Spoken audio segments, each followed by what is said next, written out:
Greetings, I'm Governor Mike Pence. You know, it's my honor this year to serve as the Republican nominee for Vice President of the United States with my running mate, Donald Trump. I'm grateful to be able to join you, if only by videotape, but I'm not sure how they introduce me. The introduction I prefer is pretty short. I'm a Christian, a conservative, and a Republican in that order.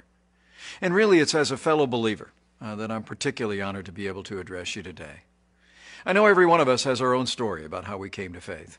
For me, I was raised in a family where faith was important. Church on Sunday, grace before dinner. But my faith became my own when I made a personal decision to trust Jesus Christ during the spring of my freshman year in college. That night, my heart was literally broken wide, with gratitude and with joy, when I came to realize that what happened on the cross, in some small measure, actually happened for me. And I know all of you in the room share that same passion and that same sense of gratitude for what was done on our behalf. Years later, my faith has been tested, relied on more times than I could possibly count. All I know for sure today is I need him more than ever. And he's really the center of my life and the center of my family's life.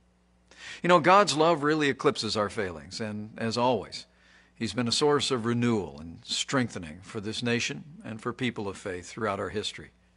In these troubled times, I believe we stand at a turning point, when those who cherish faith, those who cherish freedom, those who cherish the sanctity of life and all the liberties enshrined in our Constitution should step forward and heed the call to action. I joined Donald Trump on the Republican ticket because I believe he has the right leadership and the right vision to make America great again. President Donald Trump will appoint justices to the Supreme Court who will uphold our Constitution and the rights of the unborn. Donald Trump will also sign into law legislation that will free up the voices of faith all across this country by repealing what's come to be known as the Johnson Amendment. The Johnson Amendment's literally been on the books since the 1950s, and it essentially threatens tax-exempt organizations and churches with losing their tax status if they speak out on important issues facing the nation from the pulpit. Donald Trump and I are both committed to work with renewed Republican majorities in the House and the Senate to repeal the Johnson Amendment once and for all. You know, the truth is that a careful study of American history has shown that the strength of our nation has come from our communities of faith. Throughout our history, it's been the voices of faith that more often than not have driven our nation to a more perfect union.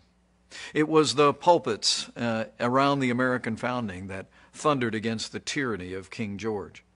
It was the pulpits around America that spoke of the evils of slavery and brought an end to the scourge of slavery in America, even through a great civil conflict. And it was voices of faith and communities of faith that transformed our nation through the civil rights movement in our own lifetime, and we're a better nation for it. The choice today for all of us, though, could not be more clear. I've never seen a more dramatic choice in a national election in my lifetime. I truly do believe we're come to a time for choosing. And I think it's a time in the life of our nation when people who cherish life, when people who cherish our liberties, when people who cherish the great traditions that are enshrined in our Constitution should come together and support Donald Trump and our agenda to make America great again.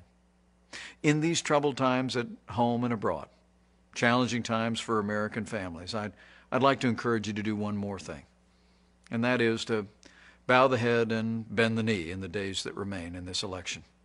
Pray for our country. But as you do so, please pray as Lincoln said was his prayer. Not so much that God would be on our side, but that we would be, in his words, on God's side. Because I truly do believe in my heart of hearts that what's been true for millennia is still true today. That if his people, who are called by his name, will humble themselves and pray, he'll again do as he's always done throughout the storied history of this nation.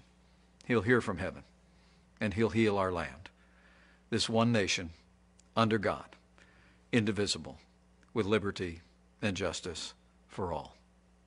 Thank you for giving me the opportunity to address you today. May God bless you, your families, this community of faith, your church, and may God continue to bless the United States of America.